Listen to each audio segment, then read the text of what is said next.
अस्सलाम वालेकुम व्यूअर्स, कैसे हैं आप? उम्मीद है खैरियत से होंगे, ठीक होंगे। Welcome to my YouTube channel random fact 3005।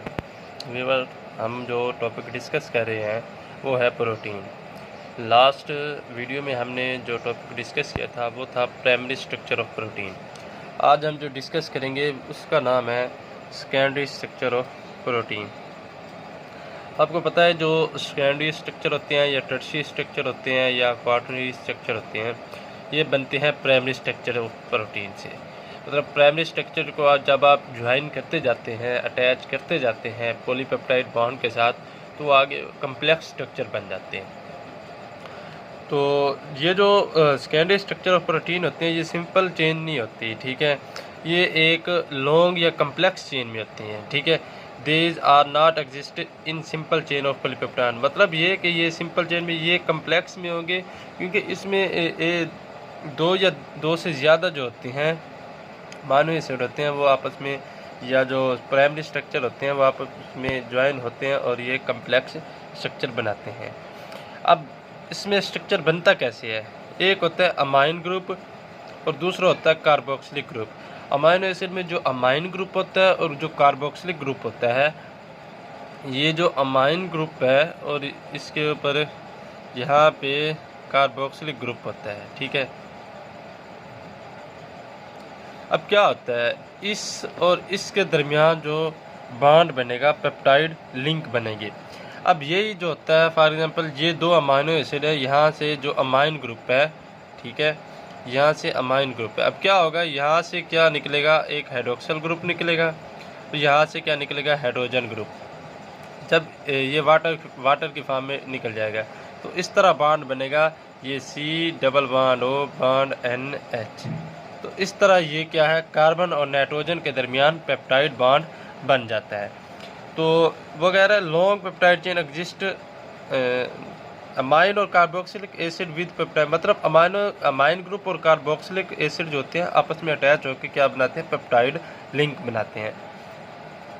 अब इनकी देखें जो स्ट्रक्चर होता है या चेन होती है, उससे हमें एक तो शेप का आइडिया होता है और दूसरा हमें एक स्पेसिफिक प्रोटीन का पता चलता है कि इसमें कौन सी ये स्ट्रक्चर कौन सी प्रोटीन को स्पेसिफाई कर रहा है।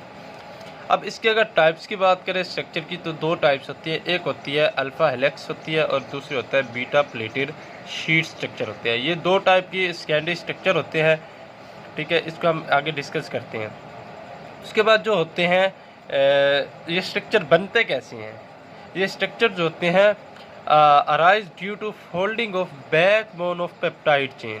मतलब कि जो पेप्टाइड चेन बनती है उसकी जो फोल्डिंग जैसे जैसे हम करते जाते हैं, अब फोल्डिंग कैसे होती है, हाइड्रोजन बॉन्डिंग की वजह से होती है, ठीक है। हाइड्रोजन बॉन्डिंग होती है, हाइड्रोजन बॉन्डिंग होती है पॉलीपेप्टाइड चेन में होती है और फिर जाके जो होते हैं जो स्ट्रक्चर बनते हैं।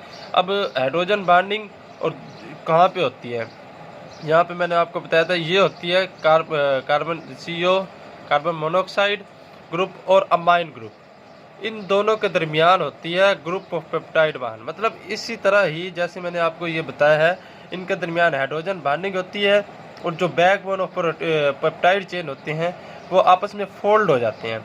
जब फोल्ड होते हैं तो वो एक कम्प्लेक्स स्ट्रक्चर बनता है जो कि सेकेंडरी स्ट्रक्चर बन जाता है।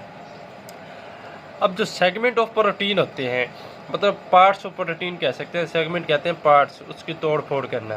Protein chain are local fold which are simpler and spiral shape are loop and form structure. जो होते हैं प्रोटीन के जो सेगमेंट होते हैं वो जो आपस में जब फोल्ड होते हैं उनका एक स्पाइरल शेप बनती है या लूप टाइप स्ट्रक्चर बनता है, ठीक है। तो इस वजह से हम इसको क्या कहते हैं, सेकेंडरी स्ट्रक्चर ऑफ प्रोटीन कहते हैं। अब हम डिस्कस करते हैं अल्फ़ा हेलिक्स। इसमें जो पॉलीपेप्टाइड चेन होते हैं वो जो जितने भी मतलब कि उसमें हाइड्रोजन बॉन्डिंग होती है वो आपस में ट्विस्ट करते हैं और एक right banded screw with amine group of the each amino acid. वो कहते हैं इसमें जो पेप्टाइड चेन जितने भी पॉसिबल होते हैं वो बनते हैं, वो किससे होते हैं, हाइड्रोजन बॉन्डिंग की वजह से होती है। जब उनकी ट्विस्टिंग होती है किस चीज़ की होती है, अमाइन ग्रुप के साथ होती है, तो वो क्या होता है, हर अमाइनो एसिड के जो अमाइन ग्रुप के साथ होती है तो उनका जो बनता है ना स्ट्रक्चर राइट हैंड स्क्रू की तरह एक स्ट्रक्चर बनता है। और दूसरा क्या होता है, जो हाइड्रोजन बॉन्डिंग होती है और जो CO बॉन्ड होता है of the adjacent turn off helix, मतलब ये जो दोनों बॉन्ड होते हैं ये आपस में मतलब ये टर्न हो जाते हैं किस फॉर्म में, हेलिक्स फॉर्म में, और उनका स्ट्रक्चर जो होता है हेलिक्स टाइप बन जाता है, जिसकी वजह से हम इसे क्या कहते हैं, हेलिक्स स्ट्रक्चर। और जो पॉलीपेप्टाइड चेन होती है वो किस में चली जाती है, राइट हैंड स्क्रू में चली जाती है। तो इस वजह से इसका जो स्ट्रक्चर होता है ना, इस तरह ये एक हेलिक्स स्ट्रक्चर बन जाता है, इसी तरह ये एक स्ट्रक्चर बनता है। ठीक है, इस वजह से हम इसको क्या कहते हैं, अल्फा हेलिक्स। अब बीटा प्लेटेड शीट क्यों कहते हैं, क्योंकि इसका जो स्ट्रक्चर होता है ना वो प्लेटेड फोल्ड में होता है। ठीक है, इस वजह से हम इसे बीटा प्लेटेड कहते हैं। अब इसको कहते हैं polypeptide chain stretched out beside one another and bond by intermolecular hydrogen bonding.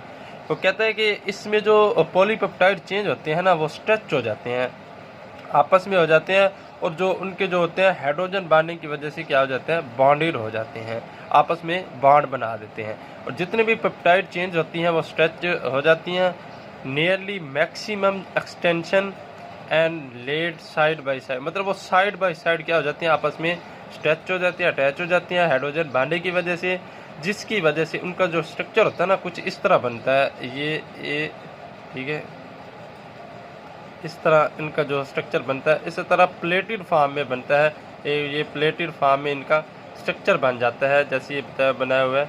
तो इस वजह से हम इसको क्या कहते हैं, बीटा प्लेटेड स्ट्रक्चर, क्योंकि इनका जो स्ट्रक्चर होता है वो निशानदेही करता है जैसे कि सीधे प्लेटेड को हम फोल्ड कर रहे होते हैं, इस तरह ये इसका स्ट्रक्चर होता है। तो ये आज का हमारा टॉपिक था, सेकेंडरी स्ट्रक्चर ऑफ प्रोटीन। तो जो आज हमने डिस्कस किया है उसकी टाइप अल्फा हेलिक्स और बीटा प्लेटेड शीट डिस्कस किया है। तो व्यूअर्स, आपको उम्मीद है कि ये टॉपिक समझ आ गया होगा। अगर आपको मेरी वीडियो अच्छी लगी है तो वीडियो को लाइक करें, कमेंट करें, चैनल को सब्सक्राइब करके बेल आइकन को प्रेस कर दें ताकि इस तरह केमिस्ट्री की वीडियो आप तक पहुँचती रहें। अपना ख्याल रखिएगा। अल्लाह हाफिज़।